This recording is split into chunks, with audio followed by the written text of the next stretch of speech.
Welcome, adventurers. Here's what happened last time on the Incorrigible party. After the armor of Kalar's assembly, Silas offers each of the party members individual accommodations for the night, with the intent to reconvene in the morning to await further orders from Samuel and the generals about their next move against the Nyogi.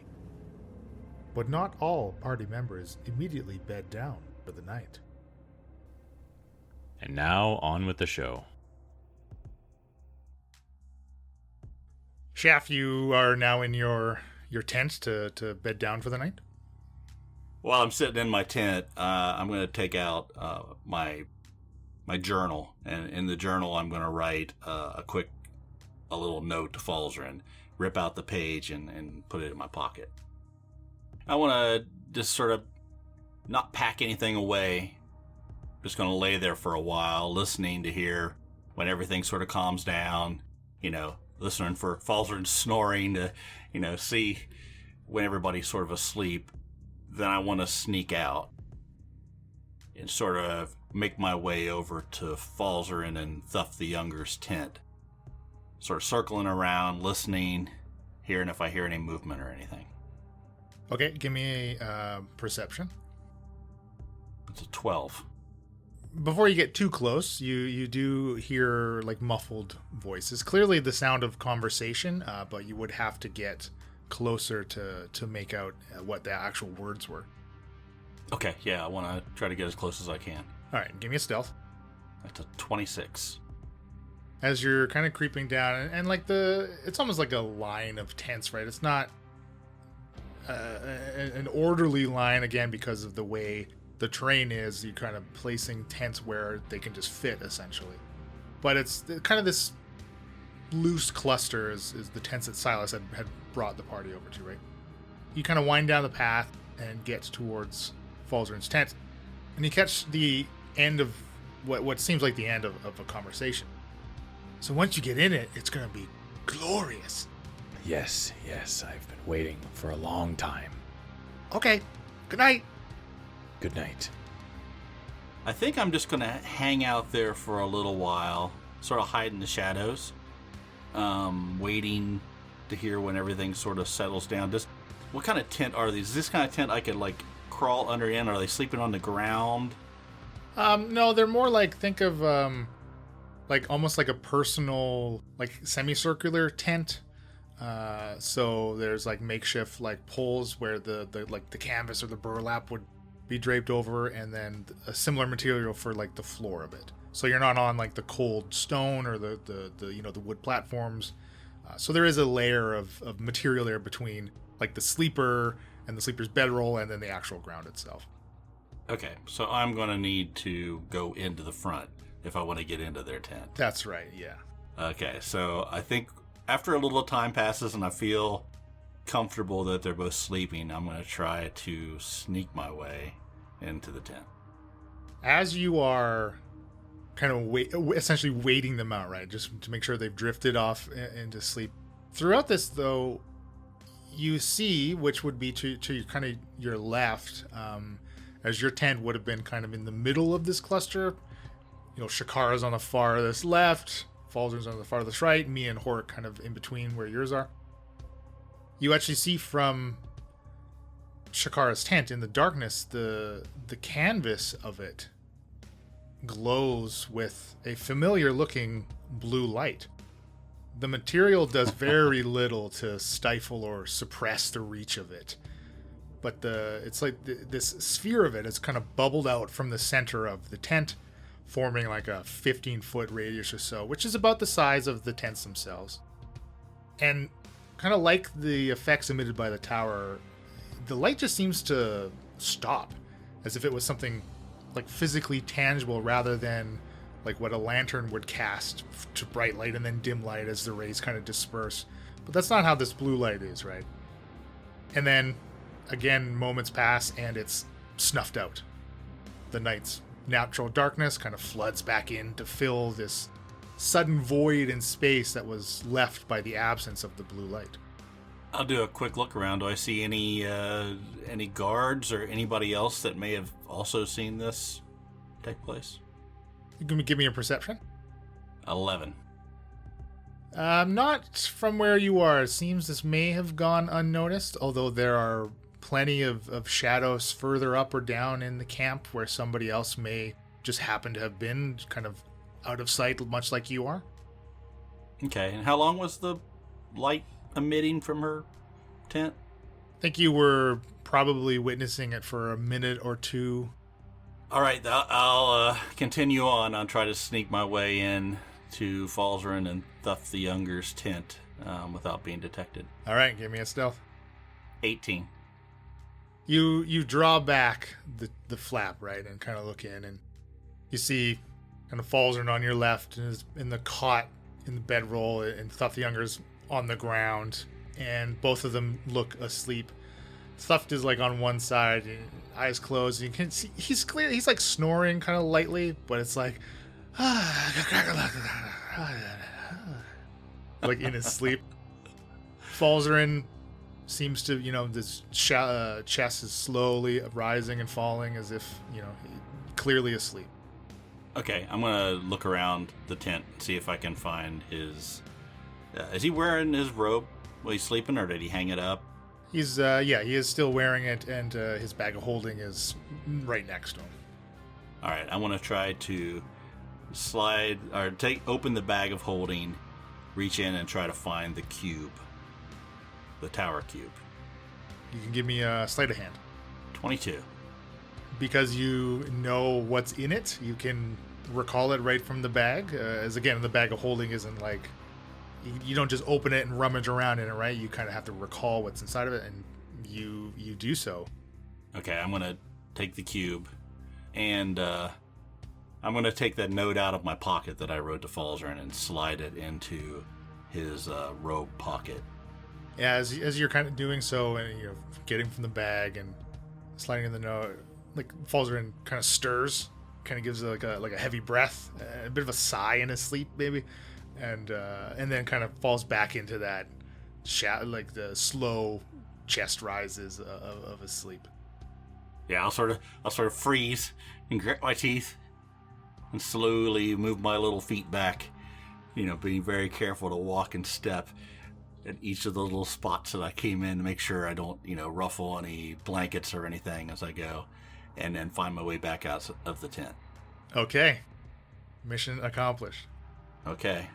And you said Horik's tent was somewhere close to the middle of this, right? Yeah, like right next to yours. Okay. I'm going to head to Horik's tent now. Sort of keeping an eye out, looking around, make sure I don't hear or see anything, sort of watching Shakara's tent, see if any more blue light comes out. And when I get up to Horik's tent, knowing that, they're very light sleepers, right? I'm going to very quietly whisper into the tent to Horik. Horik, it's me. Awake. Tobias? Yeah, shh. You're doing so well, being quiet. I want to reach in and pull the cube out of my bag. I've got some information on Nina. I need you to help me. We're going to have to leave the others here. Sound like it may be dangerous? Well, of course it's going to be dangerous. I hand him the cube, and I go, you have to look at this, study it. And I sort of explain to him, a little bit of what knowledge I have of it. Okay. So we're going to need this to be able to get into the blue light. We got to go into the blue light of the tower. If you don't have this on you, you could suffer, mental and physical issues. So take a look at it, see how it works. I got to go get my stuff. I'm going to go talk to Shakara. I'll be back in about an hour. We gonna get Mina back. Yeah, that's the plan. And we got to do it tonight. Alright, he'll take the cube, and you see he starts to examine it and making sure he's physically touching it as he kind of inspects it, and then we'll begin to attune to it. So I'll leave that tent and then head over by going past Mia's and listening. Do I hear anything in Mia's tent? Is she asleep? You can hear very soft murmurings. It's as if someone is in there speaking, talking to themselves, essentially. Okay. I'll bypass that tent and go to Shakara's tent and listen first to make sure she's not, doing anything. talking to a Dindar or something. No, I wasn't implying anything. All right, it does seem silent. So I'm going to walk up to the tent and whisper into the front. Shakara. What? Hey, I'm coming in. I'll go into the tent. So I got something to tell you. I hide my hand real quick behind my back. What? Izzy contacted me. Oh, really? Yeah. She has Nina. So she says. So she says. I know you said she was dead. So she told me. I also have somebody that's looking into some information for me, so I don't necessarily trust her, but she hasn't lied to me yet. So she says. Well, anyway, she said if I help you get the eyes and take them back to her, she'll let Nina go. I am really frustrated with Isabella assuming I cannot do this simple task. Yeah, that's something you have to take up with the Coven. I'll help you get it. Okay. How are we going to do that? Well, we gotta go to the tower. We gotta get that one. You've got the other one, right? Yes. Okay, then we sneak in, we get it back to Isabella, and, well, actually, first, we'll have to go to Drakal. I need to talk to somebody to make sure Isabella's not lying to me. Either way, we have them, and we can keep them from her, or if we need to give them to her, we hold all the cards. You have someone that's inside Isabella's encampment? No, I know somebody who knows a lot of things. Should we wake the others? No, this is gonna have to just be you, me, and Horik. They're gonna go with Sammy up to take care of this Neo-Geek God situation. Sammy, with his invincible armor, will take care of those two. They're just gonna cause more problems. You think they're gonna be on board for this plan? No, you are right. And it would be difficult to pull Mia away now. So, get your stuff together. We'll take off here in about 45 minutes. Head down the hill and go right to the tower. I don't think we have time to waste. I'll stand up and then kind of waver a little bit and sit back down. I will meet you at your tent. Okay. And I walk back out of the tent, go back to my tent. I will just rest until we are ready to leave. The hour or so passes. Horik kind of comes to Shaft's tent once he's finished with the cube, and will join up with Shaft. Shortly later, Shakara will join as well. I think we'll just, if we can slowly make it down the hillside quietly. Shakara, do you think you can make it past these tents without waking anybody up? I will do my best. But we'll get some stealth checks here. But as you're about to set out, the three of you notice up to the, which would be left, but west of the cave entrance that had all the shells and stuff. Still from within the camp, you see that there is a blue light. And it's pulsing. The light kind of intensifies as it flares and then recedes until it almost blinks out before flaring out again.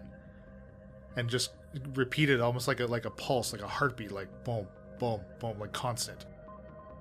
No, we can see the tower light from where we are too, right? Up on the mountain.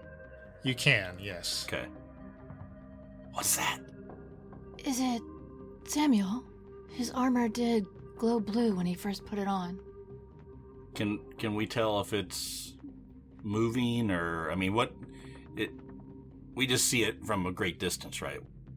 Yeah, I mean, not too far, like maybe 100, 150 feet away, just further up the slope, again, because you're not too far from that cave entrance. But since you did mention the tower, were you to look and take a gaze down there, yes, you can see its effect through in the dark. Even you're about 3 or 4 miles up the slope, right away from the outer edge of the influence of it.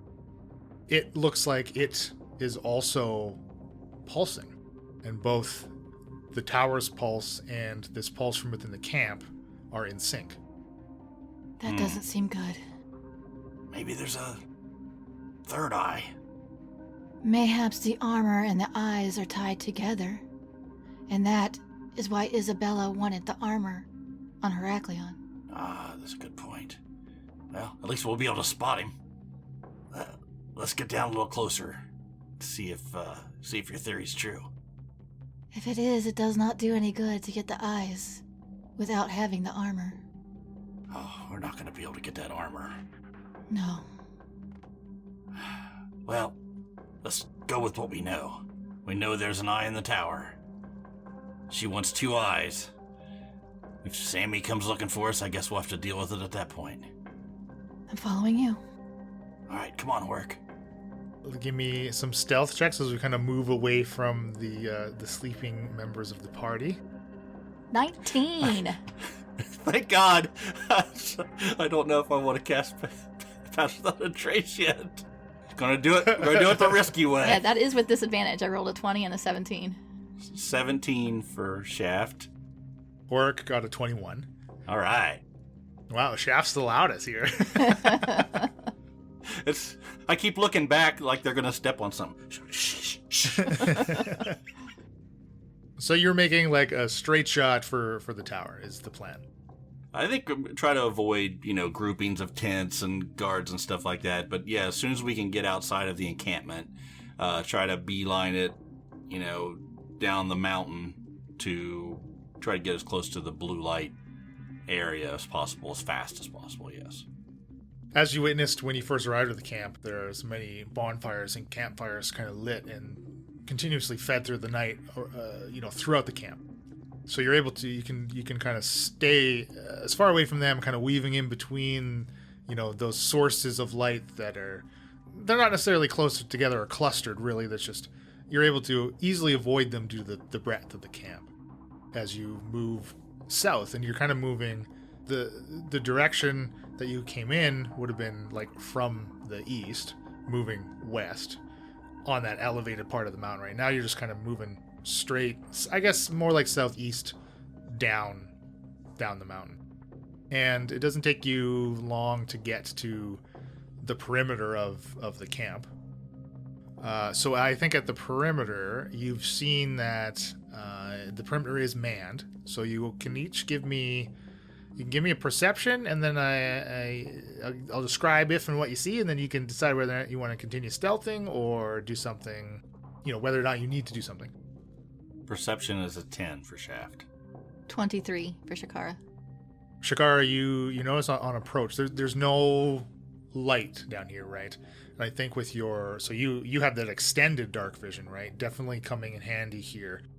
So you're able to spot kind of just on the edge of it, even in the dim light, a similar like foxhole that had been covered, in the snow and camouflaged, like the paladins that had come out to meet Silas as you were entering the camp. You do spot a number of them in the direction that you're traveling. I will tap Shaft on the shoulder and point. What? I don't see anything. There's a foxhole. Okay. Let's see if we can circle back. Stay clear of it. Try to backtrack a little bit and find another way. It might take a little longer, but anything we can do to stay out of detection area. You can definitely try to... Why don't you give me a survival check, Shaft? +0. 15.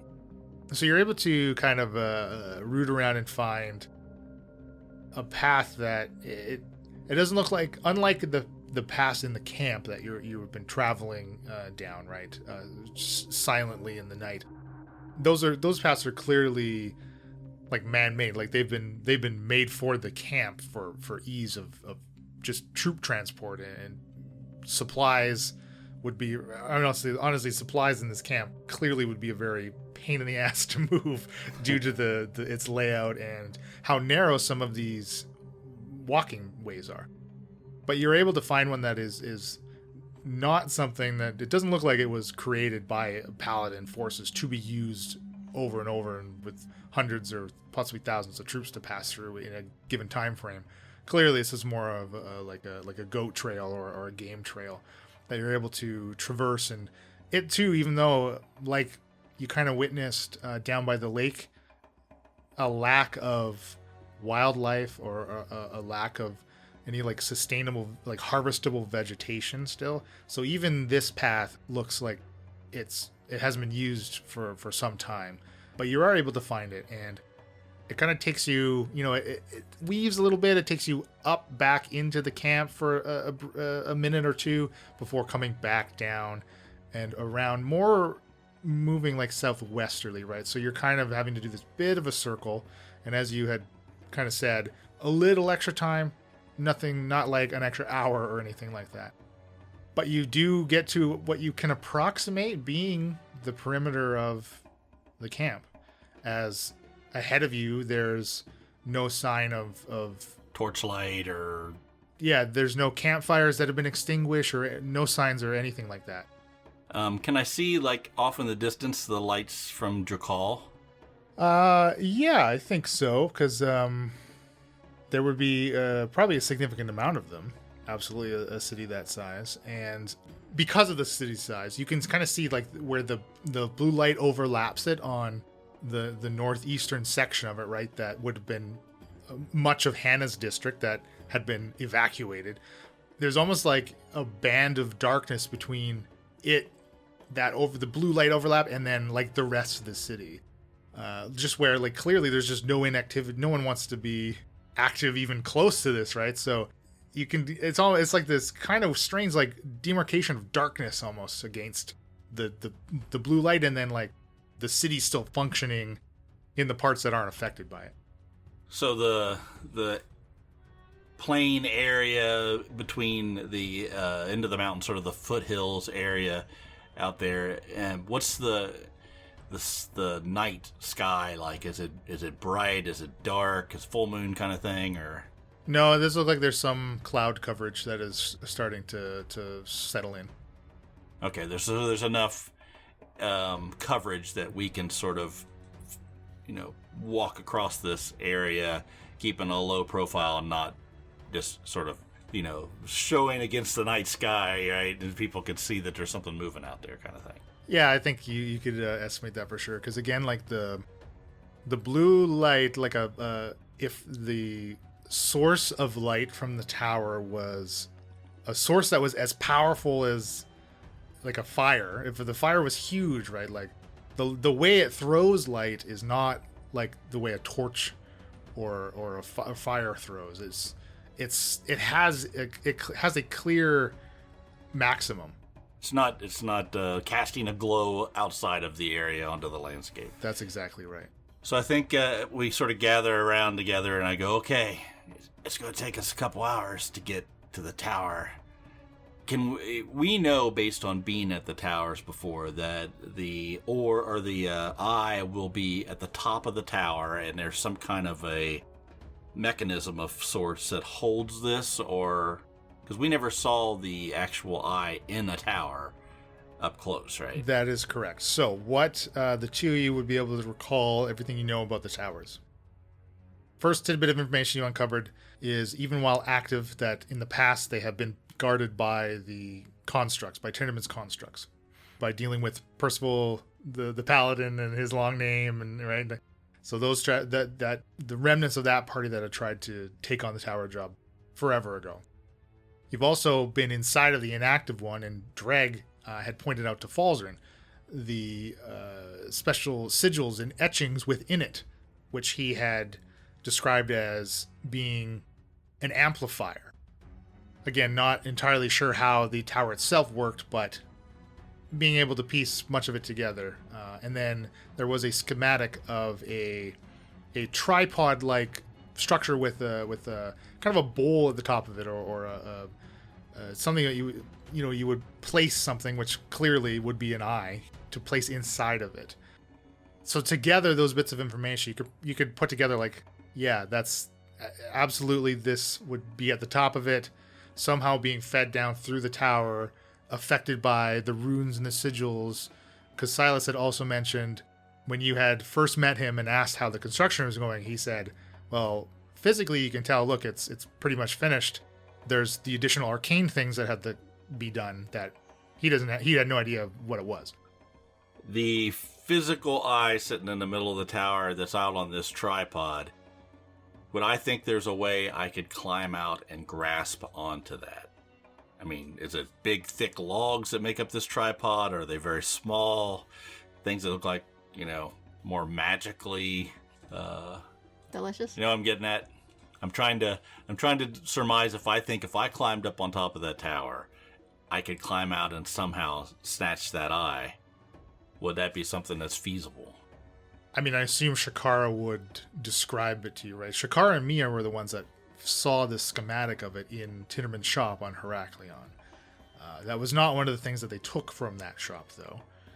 But certainly Shakara, with Shakara's description of it, and obviously it's a schematic, so it would also have like clear dimensions defined on it. So from her recall on that description, it would stand like probably maybe a little taller than you, being a halfling, but like 4 feet tall.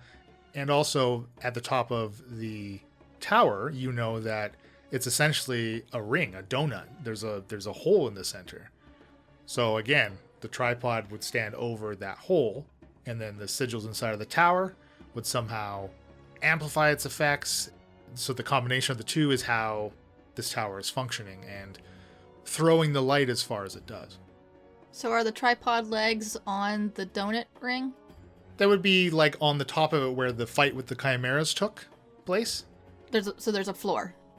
Yeah, there's a floor. There's a way I'm picturing it. There's a tripod, there's a floor, and there's a hole underneath the tripod. And the magic's coming up from the floor, hitting the eye, or the opposite, whatever, and powering the tower. Okay, so we have a few choices. I mean, I know I can get in there. And I know I can probably sneak up to the top. I can probably snatch it. As long as nothing happens, we'll be okay. I don't know. And I look over at the tower again. I can try to climb it. I might be able to make it to the top. From the outside? I mean, I can probably sneak in. I don't know what's in there. Last time we were there, they had those constructs and everything else around. It's going to be pretty tough. And as soon as that light goes out, all hell's going to break loose. And you will need a box to put it in. You will not be able to hold the eye. I could put it in my sack. Do you think that wise? Well, then, the only other thing I do is I can assume that they have the box in there somewhere, hidden. So I sort of sit back for a second, like I'm thinking. You can attune to these, and I pointed at the shackles. I can get in there, get up to the top. You can always port to me. If trouble happens, I won't be there on my own. It's going to take an hour, though. I do not believe I am able to at this time. Well, then I guess we'll get up as close as we can. It's going to take us most of the time these cubes are good for. Yes. It's going to take every bit of that to get up to the tower and get it and get out. This will be very trying. Let's get up closer and see if we can see what's actually guarding the place. That sounds like a good idea. All right, let's go. And sneak. How long until dawn do you think we have? Oh, you've probably got about 6 hours. Okay.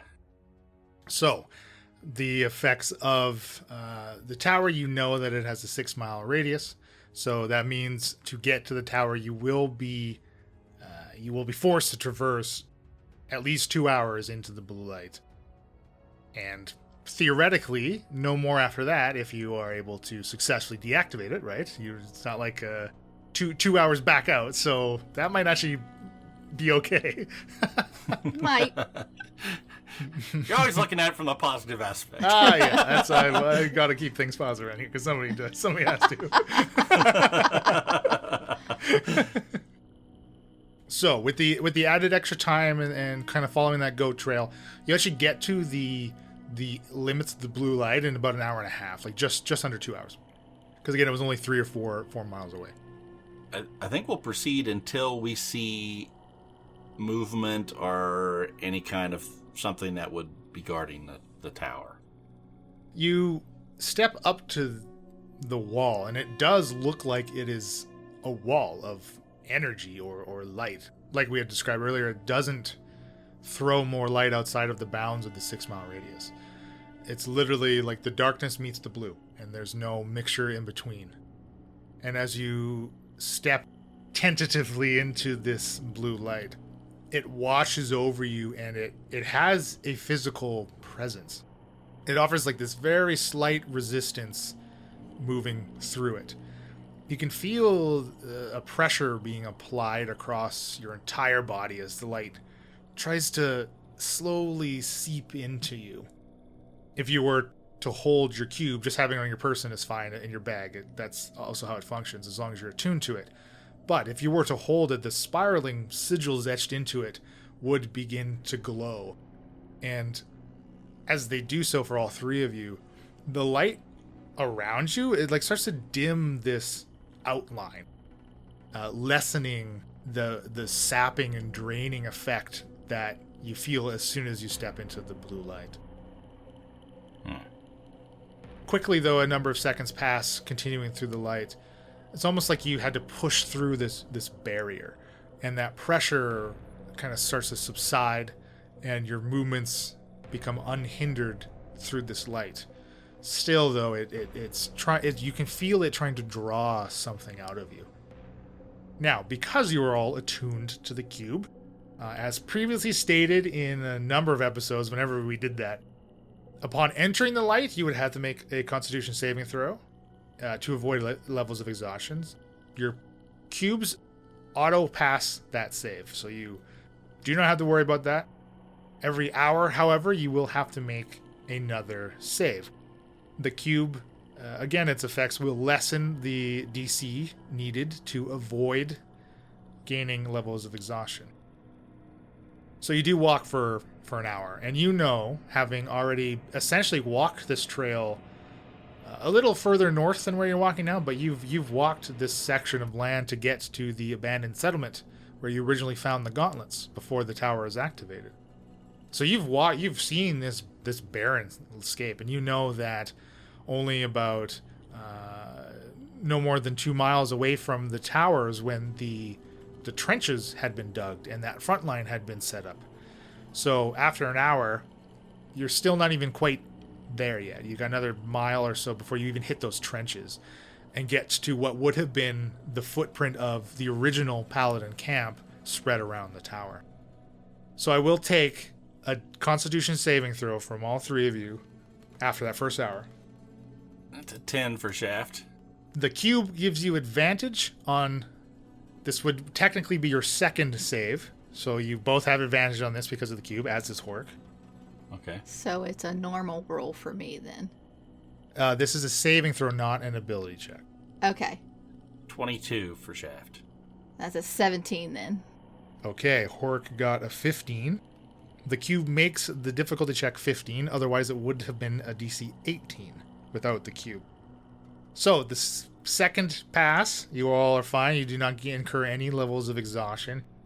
You can kind of feel like a heat emanating from the cube as it's drawing in, essentially taking the burden of what your physical body would be taking if you didn't have it.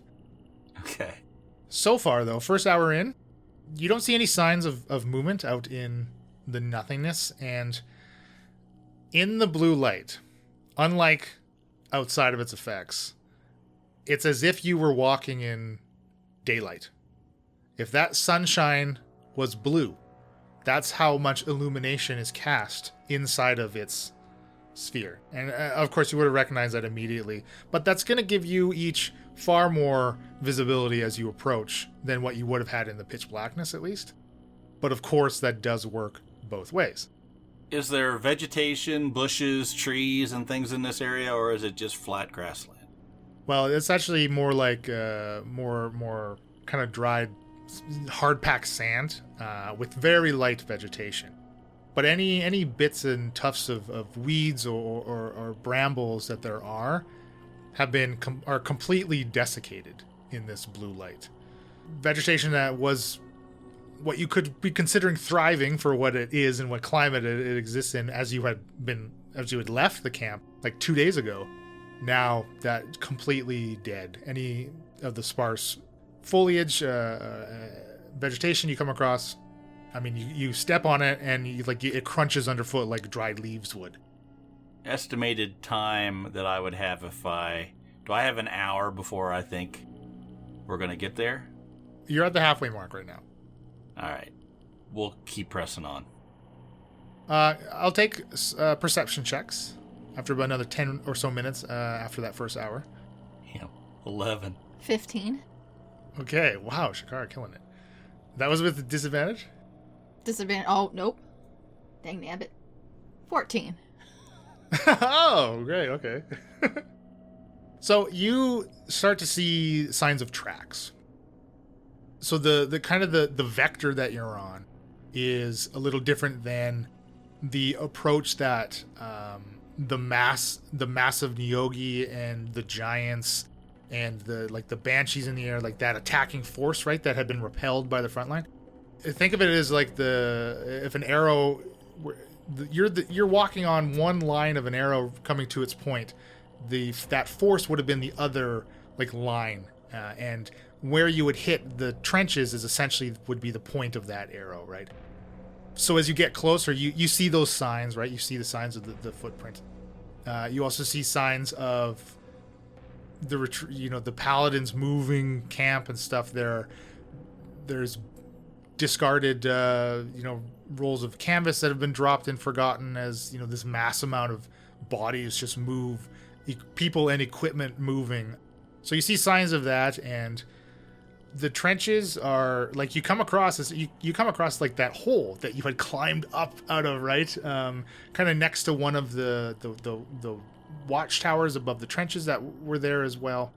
You see scorch marks from the oaken bolters firing into the forces. You're just seeing the remnants of all of what you've essentially seen before, but are now traversing through again.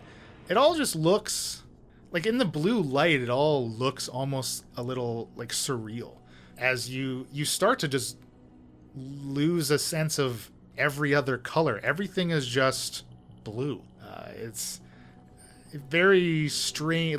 It's almost like an optical illusion. You look down, Horik's tribal colors beginning to start to look blue, rather than the green sash and bits of torn fabric that he still wears underneath his furs and rest of his winter gear. Everything's just being saturated by this light. So as we pass up that hole that we this is the hole that we climbed up into the trenches, right? When the battle was going on, from down in the tunnel underneath. That's right. As you peer in, you see the body of the Bahir still lying in that tunnel. I sort of say to Shakara, I don't like it, but if we go down there, we'll be out of the light for a while. Maybe that'll protect us for a little bit longer. I think the other end comes out right near the tower. Is that correct? Yeah, it is correct. Can I look down in there and see if the light is penetrating into the tunnel? Yeah, you peer down and it looks blue. Everything is blue, Shaft. And the interior of the tunnel is blue? Yeah, peer from your position, peering down, it looks as if darkness has been replaced by blue. I want to look see if that boulder is still there. So you would have to get down and in, because that boulder was I think it was about 100 feet away from where you had climbed up. It may be faster traveling and we may be undetected. Still may be useful. It'd be easier to hide for sure. Okay, I look back at Horik and I say, I sort of point down into the hole. I think we're gonna go down. There'd be Nyogi down there? It's all blue, so that I don't think they could go into the light. He's holding his cube for this thing, huh? Just put it in your pouch. You'll be all right. Trust me. And then I take my rope and drop it down and into the hole. Hand the other side to Horik. Is there anything to tie the rope onto? Yeah, you could run it to some like discarded crates in like that have fallen like into the trench as equipment has moved by. I'll hand it to Horik and go, let me go down, check it out. If I scream, pull up quick. Yeah, I got it. Okay, and I get on the rope and sort of slide down into the hole about 25, 30 feet and stop and listen and look. Okay, so because of the Bahir's size, you don't need to slide that far down to the rope. Like maybe 10 feet, you can get in and kind of see what's going on. Because remember, this tunnel itself was about 20, I think it was 20 feet tall, and then there was like 5 to 10 feet of dirt that had kind of been pounded and dug through. So dropping down, you can see again, like as up on the surface, and unlike when you were originally in here, you can see as if it was fully lit. And even from where you are, you can see the boulder has been displaced. Now, you both do know that the paladins were sending a force through there to try to retrieve the goods. So that's not unusual that it would have been moved. In fact, you can actually see that the tunnel seems to have been like widened and dug like around it as well. So like it's much wider at the very end of it than it was previously the last time you were here. So I don't hear or see anything. It's just... No. Okay. The boulder's been moved, but there's nobody down here. Come on down. Horik, tie that end off, and we'll go down. I'll follow Shaft down the tunnel. All right, Horik, right after. Are we on the back of this Bahir, or... That's the first thing that you drop on, yeah. So we get down there, and I whisper to Horik, I go, hey, we killed this. So Shaft, you drop down under the Bahir and get down fine. Shakara, when you come down with your extra weight, you light on it, you punch through its body cavity, but it has dried out and is like desiccated. It's thick, like leathery skin, very brittle under your weight, and you're like up to your waist now inside of the Bahir. Damn it. How does Horik fare? Horik, Horik kind of swings out away from it. Seeing like Shakara neck deep. So, Shakara, why don't you make me a strength check to get out of it? You can do athletics if you want. And that's with disadvantage, correct? Right. Aw, crap. 9. So you kind of like kick out and try to force yourself through the rest of this body. And like there's no fluids left inside, so you're not getting like gooky or like covered in like offal. But Horik kind of sees you struggling and will like grab where the side of the hole that you've punched through and start to like tear and pry and help you out of this creature. Thank you, Horik. Alright, I'll sort of slide down the body. It just seems like it's unnaturally been dried out over that period of time, or has it been a natural just decomposition? It's like as if you came across a lizard that had been left to bake in the sun. Because of the blue light? Correct. Yeah, you can put that together. So we get down, sort of dust off the dusty parts of body that's on us, and okay, let's get going. This way. I'll follow along. Head the path that we know. The path that we know. All right. You get to the end of this tunnel, which you know comes out to where the supply tent was. So before you had gotten into the hole, from the trenches you saw, obviously there's no tents. You don't see any tents set up, right? Everything has been taken down, and it's just open area between where you were and the tower. So you get to the end, and peering up, there's no canvas covering from the bottom of the tunnel. Like looking, there's nothing above you but more blue. And it is about now that we have hit the second hour that you are inside of this blue.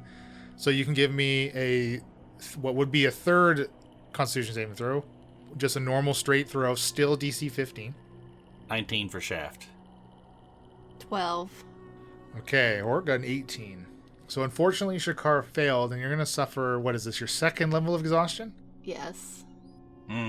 I will also remind both of you that come dawn, you have yet to long rest, so you will be making a Constitution saving throw to avoid a level of exhaustion because you've been up for too long. That's only a DC 10, though, so we'll deal with that one when we get to it. My speed is now halved, so I am moving slower. Oh, no. Okay. Wow, this is the first time exhaustion has ever been a thing. Choices were made. Who's going up the hole? What's happening here? How far away from the tower entrance are we when we pop out of that hole? Oh, you're like, it's like a minute away, right? Like you'll be able to stand up and clearly see the entrance of the tower. All right. I think what we'll do is if I remember right, it comes up a pretty steep slope. Yeah. And then we can sort of get to where the hole level with the ground, so sort of, pop our heads up, as we say, prairie dog it up a little bit, and it's sort of look out over the and see what's out there. Okay. Are you attempting to be stealth? Yeah. Shaft, you look. How far back in this tunnel are you keeping there, Shakara? It's where if somebody looks down in it, they can't see me. Okay. Shaft, you can give me a stealth. Hork will stay with Shakara, unless you want Hork up there with you, Shaft. No, I think I'll tell those two to stay back, and I'm going to cast Pass Without a Trace first. That would be a 38. All right. Even in the bright blue light, Hork and Shakara lose sight of Shaft and just walking up this. So, Shaft, you get up into almost open air, right? And as you had seen from below, there's no tents around here. You can see the entrance to the tower is 120 feet away. You can also hear the familiar suction sound, like a suction cup coming unstuck and then re-sticking. And you see that the oaken bolters have retaken their place, stuck to the sides of the tower, kind of on this rotating patrol around the top of it, like on the outside of the stone. On either side of the tower's entrance, because you've seen them before and pretty much know to look for them, you see the two stone defenders kind of up against the wall with those big slabs of rock for shields that kind of blend them into the side of the tower. They seem to just be stationary, not moving or doing anything by the looks of it. On both sides of the door? Yeah, like it's just posted on either side of the entrance to the tower. You do know that after helping Silas to defend the tower, that all of the mechanical cobras and the two scouts that had shocked you and Falsey and your horses, they got destroyed in that fight. So you know that they won't be around. You've pilfered through that wreckage of the cobras, right? What you do hear, though, is just loud footfalls. And what comes from around the side of the tower, a hulking, clearly mechanical humanoid figure, like 2 arms and 2 legs, standing 15, 20 feet tall. It's pieced together from the overlapping hoods of the cobras and like all those broken pieces. Looks like they have just been welded and bonded together to create this humanoid construct, protruding from all over it, its shoulders, its back, its chest, the like foot and a half long spikes that Mia had used to set up the scaffolding trap. Those have been incorporated into this thing made of metal and the wood from the scaffolding as well. On it, stuck to many of those spikes, are the desiccated corpses of orcs and like an animals, like things that have gotten into the blue light and just not survived. It's dragging 2 more behind it as you see it a hold of the legs of an orc. It just brings it up and swings it around and just sticks it right to itself into its spikes. Okay, I sort of slink back down into the hole, down to where they are, and I walk up and to them, and I look up, and Well, it could be worse, but I don't know how. And that's our show.